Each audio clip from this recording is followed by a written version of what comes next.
guys. So I think me and Steve have teased you enough. We're going to show you the fruit of the labor of what we have been co-developing, so to speak, and Steve has been manufacturing. So as I said, I came to Steve in October, and besides wanting to talk about his experience and to demystify a lot of the myths that we have in drivetrain technology, I wanted primarily Steve to work on this project to make it happen. It started with me finding that G-Force used to make these 1350 U-joint adapters for the V1 differential flange. And you know, some of you guys already have used those, and during a discussion with G-Force, I told them I still want to get my hands on one, so I brought one along with a Sonex 1350 adapter, right? So versus using like a cast steel one, you would have a billet aluminum one. And here's the G-Force adapter. So it basically has those 4 holes for the Dana Spicer style flange yoke, and this would adapt it. You can see it has 6 bolts. This would adapt it to the differential input flange of the V1.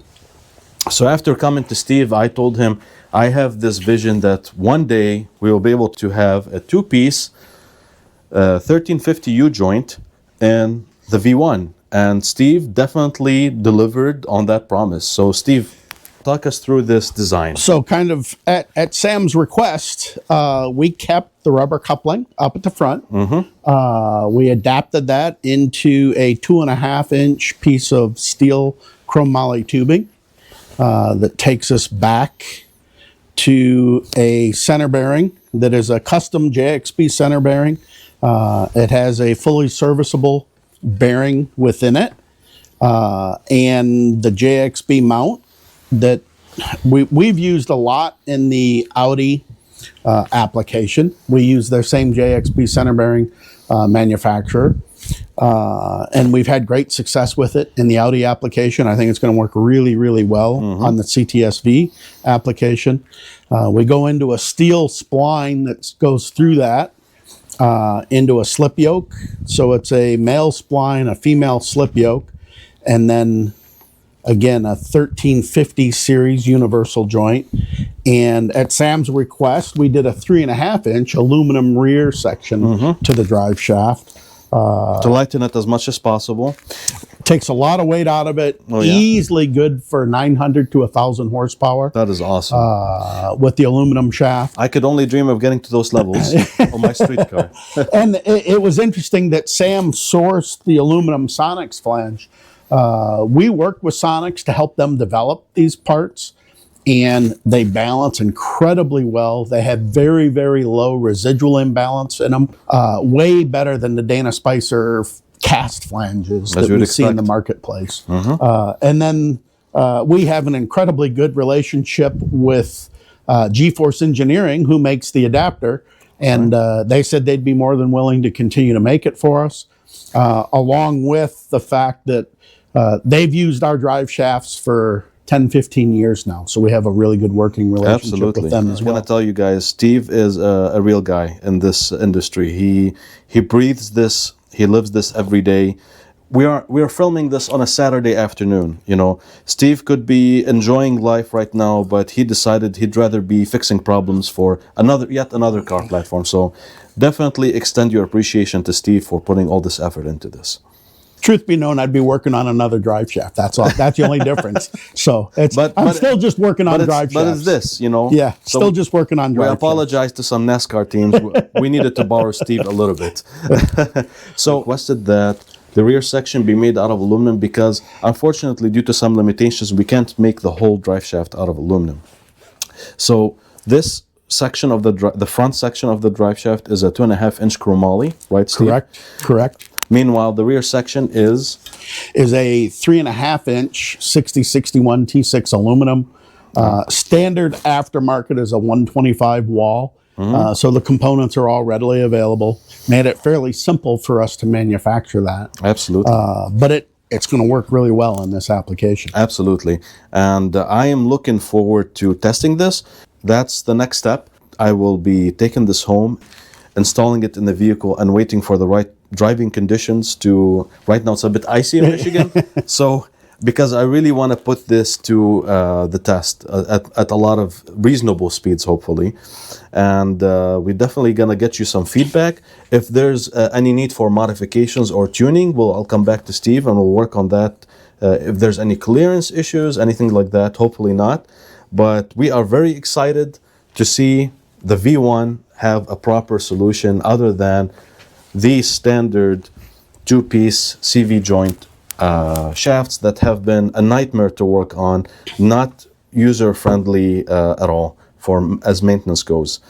So as Steve mentioned, he's worked with Jay on the JXP section.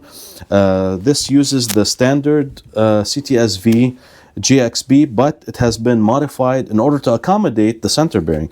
So talk to us, Steve, about the center bearing. We thought that this is something that users can, on their own, off-the-shelf, maintain, replace with off-the-shelf components. So let's talk about that. And it's a real simple fix if that center bearing were to go bad.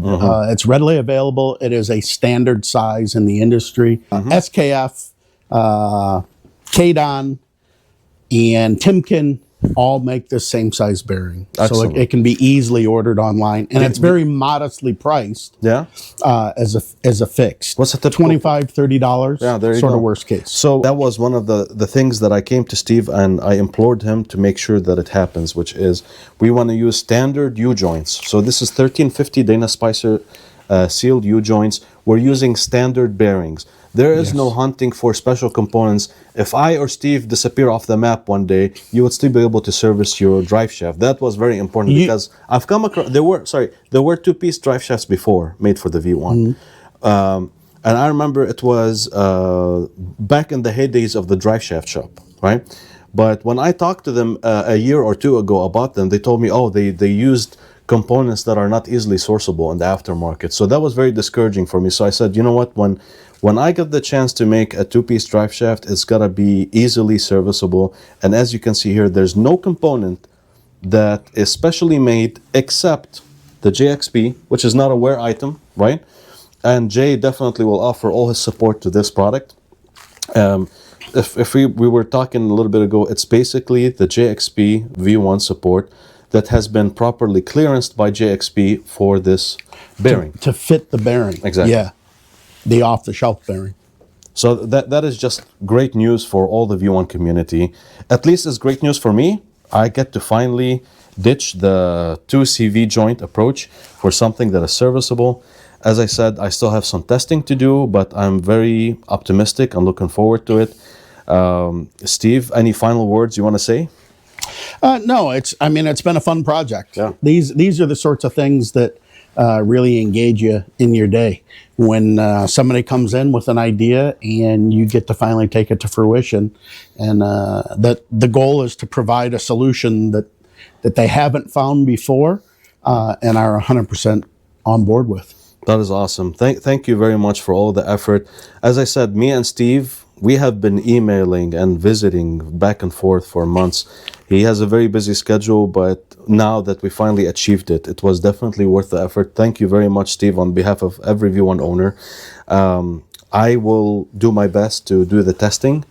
And once we feel that we are confident in the product and in the experience, we will talk about how we can get other V1 owners to get a similar shaft into their vehicle.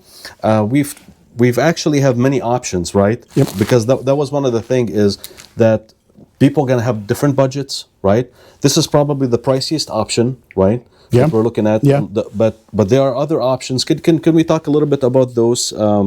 I know we've discussed having it completely out of chromoly, right? And it could also be made out of DOM, right? It can be made out of DOM. It could even be made out of something that would be very similar to what the factory would have provided, and that's a seam tube steel. Which would be very similar to what we're looking at here. Yes. Right. Yes. But yet we could do it all with the universal joints, with the rubber coupling, and then the flange and the adapter at the rear. Yeah. So we're looking here at kind of like the top of the line situation where you have a 2.5-inch chromoly and a 3.5-inch 6061 aluminum section with a Sonax billet yoke. The cheapest option that would be economical would be having a cast iron flange, and you still need the G-force one. That you can't escape having this one. But then this section would be made out of what is it, like a 3-inch DOM? It could be a 3-inch DOM. It could be, we could go smaller in diameter. I don't know if that gives us any real benefit. Yeah. But 3-inch DOM would be a great solution for something I would like say this. this is 3-inch, I believe. It's going to be close. It's probably like 2.8 or something like that because of it being a metric tube. Yeah, I think the safest route would be just matching what the OEM has. This is a very good representation of an OEM shaft. They had maybe like a 2-inch section here. Yes. And like 2.75, 2.8, something like that. So that would be the most economical option. Again, let's go over again. You would have a cast iron yoke. You would have a DOM section in the back, just regular steel, drawn over mandrel, right? Yep. And you would have this also. This section would be could be a 2.5-inch DOM steel as well. Yeah. And so the other option, going a step above that, would be 2.5-inch chromoly. And this section would be what, like a... We could do a 3-inch DOM. We can do 3-inch aluminum. We can do 3.5-inch aluminum. Yeah. We could do 3.5-inch DOM for the ultimate strength. I mean, that 3.5-inch DOM 1350s are rated for 1,500 horsepower. Exactly. So every application has different needs, right? In my case, it's going to be mostly performance street driving. I wanted something that will be maximize the performance regardless of the budget. In your case, you might be a little bit more budget conscious, then you would go with a DOM. And if you want the ultimate strength, you would build it out of the biggest DOM or even chromoly, 3.5-inch chromoly. Exactly. If you're in a budget and you want a lot of performance, you can build it out of a DOM section. If you want really strength and can spend a little bit more, then it would be chromoly all through. Yes. Right? Yes. And we will dive into those details as we finalize the pricing matrix, right? But the one thing that you can count on is Steve will put all his technical knowledge behind this product. So, Steve, thanks a lot. We look forward to getting these products in as many V1s as possible, because a lot of the V1 owners have other vehicles too. Like some of them have Corvettes, some of them have trucks, so on. What can you offer to those guys? Kind of that same thing where we've got all kinds of different options. We can build chromoly, we can build steel, drawn over mandrel or seam tube. We do mom and pop street rods. We do the old muscle car replacement drive shafts, things like that are getting pretty rusty these days. We do Corvette drive shafts. We do custom stuff for Corvettes because of their need for a quick disconnect in the system. So you don't have to take the car half apart in order to get the drive shaft out. You name it, we can build a custom drive shaft for Exactly.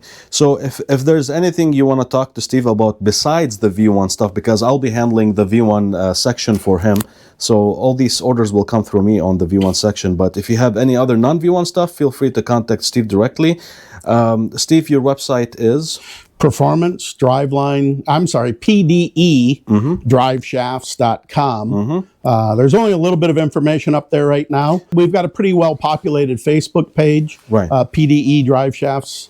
And you can, there's more information on your Facebook, but when do you expect you're going to have your updated website up and running? Is it still... We're going to keep it pretty limited for the time being, because so much of what we do is custom. 90% of what we do is custom order. It's not factory replacement. If you look, if you go on Steve's website right now, it's just very basic. And if you didn't know anything about Steve, he's a humble guy. So maybe at least a gallery on his website showing customer projects. And if you look us up on Facebook, you'll see more and more of our gallery there, and the cars that we work with, the customers that we work with. We do a little bit better job of bragging some of what we do, in that area, but it's pretty limited. We like to build custom solutions, depending on what that solution might be or what it might take. It depends on what the customer needs are. And actually, we'll be doing a shop tour pretty quickly here. We're going to go over some of the products you have. Sure. All right. So this is the overview of the shafts. I think get used to looking at this, because I think a lot of V1 owners will settle for nothing less than this. This is the way move forward with this slightly ancient platform, but this will give us the durability and the performance we've been looking for. So let's move on to the shop tour.